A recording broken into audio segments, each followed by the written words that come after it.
यजन संपन्न हुआ। आज का ऋग्वेद का एक मंत्र ले रहा हूं जो पहले पढ़ा गया है, उसको बाद में कक्षा प्रारंभ करेंगे।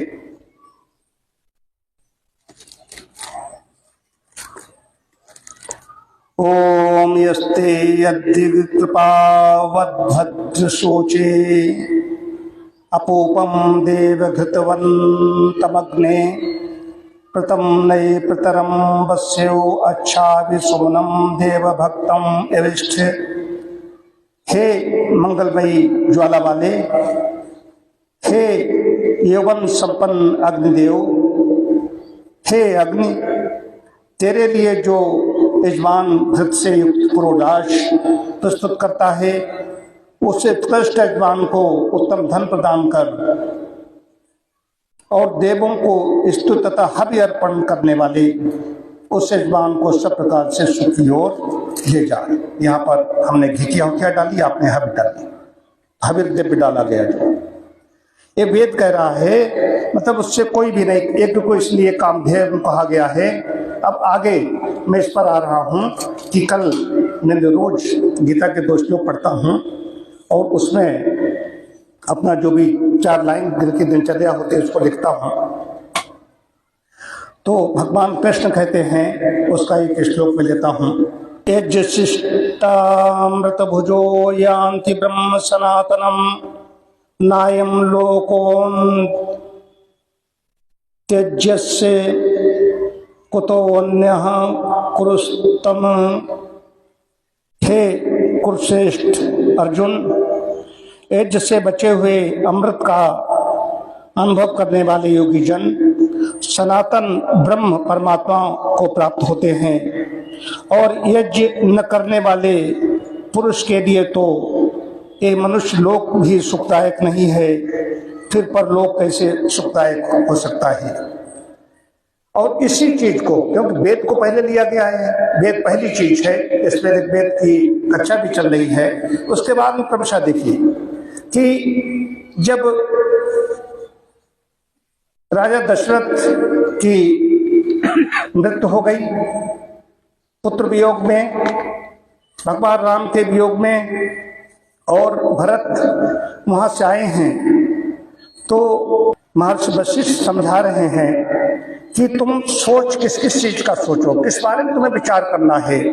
जो कौशल राज है वो सोचनीय नहीं है, वो तो जो उनको करना था कर गए, वो तो स्वर्ग चले गए, लेकिन तुम्हें क्या सोचना है। सोची विप्र जो वेद विहीना, जो वेद विहीन ब्राह्मण है, विप्र है, सोच उस ब्राह्मण का करना चाहिए जो वेद नहीं जानता और जो अपना धर्म छोड़कर विषय भोग में ही लीन रहता है। इस सोचनी है।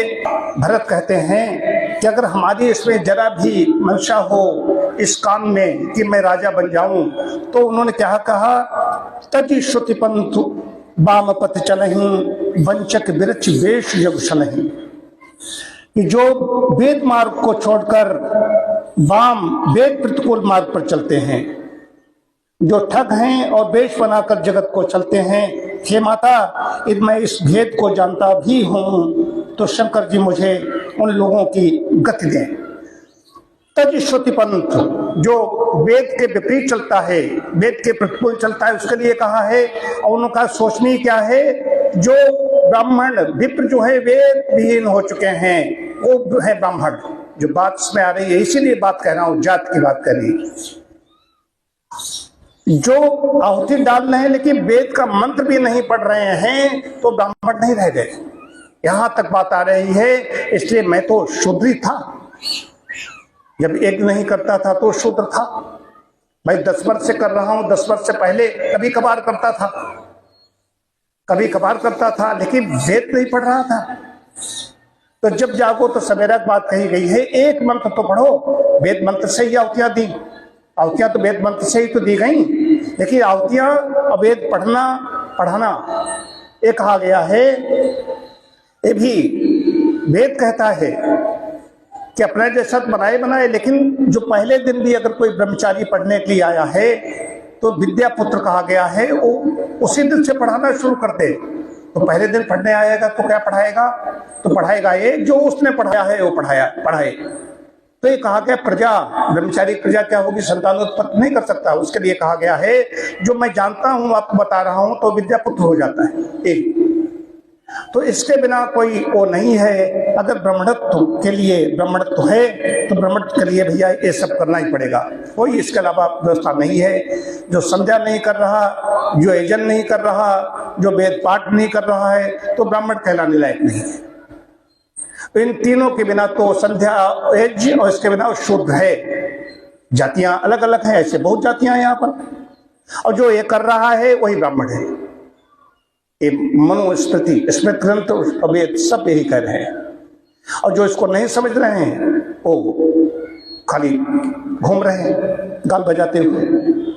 इस पर समझें, विचार करें और ज्यादा से ज्यादा इस ओर प्रवृत्त हों। ओम शांति शांति शांति।